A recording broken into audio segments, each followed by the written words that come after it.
हरित Rameswaram vision document. Rameswaram 2013 Swami Vivekananda की 170वीं वर्षगांठ। विवेकानंद केंद्र प्राकृतिक संसाधन विकास प्रकल्प natural resource development project VK नार्डव द्वारा रामेश्वरम के उपेक्षित, उजड़े, दूषित तीर्थों, पवित्र जल क्षेत्रों का नवीनीकरण प्रारंभ। आज ये कार्यक्रम प्रगति पर है। तीर्थों का पुनः जगमगाता जल तीर्थ यात्रियों का ध्यान अपनी ओर आकृष्ट कर रहा है। इस सफलता का स्वाभाविक अगला कदम रामेश्वरम 2014 वीके नार्डव का उद्देश्य है रामेश्वरम के लिए एक हरित तीर्थ के आदर्श के विकास को गति देना। रामेश्वरम अनंत काल से दक्षिण भारत का सर्वाधिक लोकप्रिय और संपूर्ण भारत का एक अग्रणी तीर्थ क्षेत्र रहा है, परंतु आज ये क्षेत्र स्वस्थ वातावरण के अभाव, उदासीनता, प्रदूषण, आलस्य से ग्रस्त हो गया है। इसकी दशा इतनी गंभीर है कि उच्च न्यायालय के आदेश अनुसार इसके घाट डुबकी लगाने के अयोग्य घोषित किए जा चुके हैं। फिर भी सारे भारत से आए हजारों तीर्थयात्री यहाँ न सिर्फ डुबकी लगाते हैं बल्कि नहाते भी हैं। ये तीर्थ क्षेत्र मंदिर के चारों ओर ही सीमित है। इस मंदिर की सांस्कृतिक संभावनाएं भी पूर्ण रूप से विकसित नहीं की गई है। मंदिर के बाहर की दुकानें चीनी खिलौनों और हानिकारक प्लास्टिक की बोतलों से भरी दिखती हैं। इन्हीं बोतलों में पवित्र तीर्थ जल ले जाया जाता है। ये छोटे से उदाहरण एक हरित तीर्थ क्षेत्र के आदर्श के निर्माण के हमारे प्रयास में हमारे आगे खड़े विशाल चुनौती को दर्शाती है। हमने समाज के विभिन्न वर्गों से बातचीत के समय और उन्हें स्वच्छ रामेश्वरम के अभियान से जोड़ने के समय ये देखा कि जिला प्रशासन के प्रयत्नों के बाद भी स्थानीय रहवासी और तीर्थ यात्रियों का इस तीर्थ क्षेत्र को हरित और स्वच्छ बनाने में सहभागिता का अभाव है। ये मात्र प्रशासन के द्वारा रास्तों को स्वच्छ रखने के प्रयास तक सीमित नहीं है, परंतु सामान्य स्वच्छता और पवित्रता के वातावरण को निर्माण करने की बात है। ये इस टापू में व्याप्त नकारात्मक व्यवहार को बदलने का संकल्प है। इसके लिए आवश्यक है एक सक्रिय योजना। हरित तीर्थ क्षेत्र रामेश्वरम के सक्रिय योजना में 10 आयाम हैं। 1. टापू के सांस्कृतिक दृष्टि से उल्लेखनीय प्रत्येक स्थान के सांस्कृतिक, ऐतिहासिक, पुरातात्विक और पर्यावरणीय महत्व पर प्रकाश डालना। 2. ऐसे प्रत्येक स्थान की हरित तीर्थ क्षेत्र सूची तैयार कर उनका समय समय पर मूल्यांकन करना।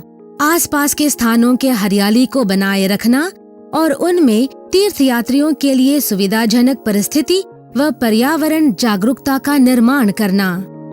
3. तीर्थयात्रियों के पर्यावरण तीर्थयात्रा आदर्श में सहभागिता में प्रोत्साहन के लिए अभिनव तरीकों को अपनाना, जैसे कि जड़ी बूटियों का पौधारोपण या पशुओं को भोजन देना, ये तीर्थयात्रा का अंग होगा। ये सब अभी भी परंपरा में अनौपचारिक रूप से रूढ़ हैं, परंतु सही ढंग से प्रचलित नहीं है। पर्यावरण उपासना की स्थानीय प्रथाओं को इस आदर्श से जोड़ना। 4. विशेषज्ञ मंडली के सहयोग और जन भागीदारी से कूड़े कचरे का प्रबंध। नियमित अभियानों द्वारा रामेश्वरम की सड़कों की स्वच्छता, कूड़े कचरे के प्रबंध और प्रदर्शन इकाइयों की व्यक्तिगत घरों और सार्वजनिक स्थानों पर स्थापना। 5. सांस्कृतिक दृष्टि से उल्लेखनीय प्रत्येक स्थान के चारों ओर हरित, प्रदूषण रहित क्षेत्र की रचना, जहां प्रदूषणकारी वाहनों पर पाबंदी, धूम्रपान निषेध हो और हरित वाहनों जैसे गतिविधियों को प्रोत्साहन मिले। 6.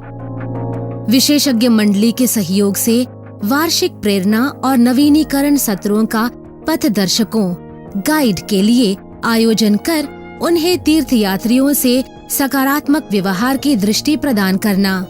इसके लिए पथदर्शकों, गाइड का नेटवर्क तैयार करना। 7. हरित परिवहन मार्ग का नक्शा तैयार करना। बैलगाड़ी अथवा घोड़ा गाड़ी द्वारा टापू का चक्कर लगाते हुए दर्शन करने की 12 घंटे की योजना की जा सकती है, जिसमें बैटरी चलित प्रदूषण रहित वाहनों का भी समावेश हो सकता है। 8. अक्षय ऊर्जा व्यवस्था को पूरे टापू में बढ़ावा देना।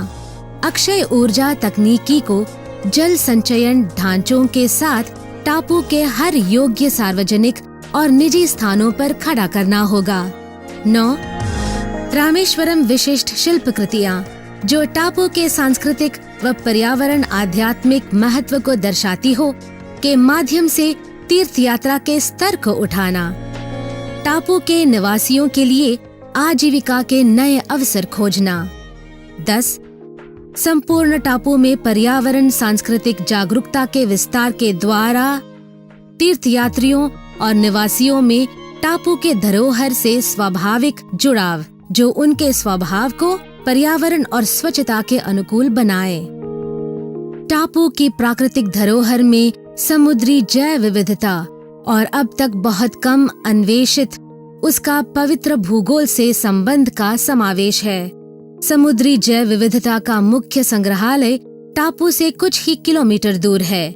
हमें इससे संबंध जोड़ने या इसे मजबूत करने की आवश्यकता है। रामेश्वरम टापू के संग्रहालय के आधार पर पर्यावरण उपासना और समुद्री जैव विविधता और पर्यावरण का संदेश सब तक पहुंचाया जाएगा। दक्षिण भारत का मूल इतिहास और मनुष्य के क्रमिक विकास में पूर्व समुद्री किनारे की भूमिका जो एक न खोजा हुआ रहस्य रहा है, हाल ही में आनुवांशिक इतिहास ने पूरे पूर्व समुद्री किनारे को पुनः प्रकाश में ला दिया है। रामेश्वरम की अनेक भौगोलिक विशेषताएं हैं और इसलिए वहाँ एक मानव शास्त्रीय संग्रहालय का होना आवश्यक है जो एक धुरी की तरह वहाँ के मूल इतिहास के प्रति जागरूकता का प्रसार कर सके। रामेश्वरम में एक सांस्कृतिक संग्रहालय हो जो वहाँ की प्रत्येक धरोहर को उसके ऐतिहासिक और सांस्कृतिक अनूठेपन के साथ प्रस्तुत कर सके। महान ऋषियों की ऐतिहासिक रामेश्वरम भेंट और महत्वपूर्ण स्थानों को जिन्हें अब तक योग्य सम्मान नहीं मिला है, उन्हें प्रकाश में लाया जाएगा।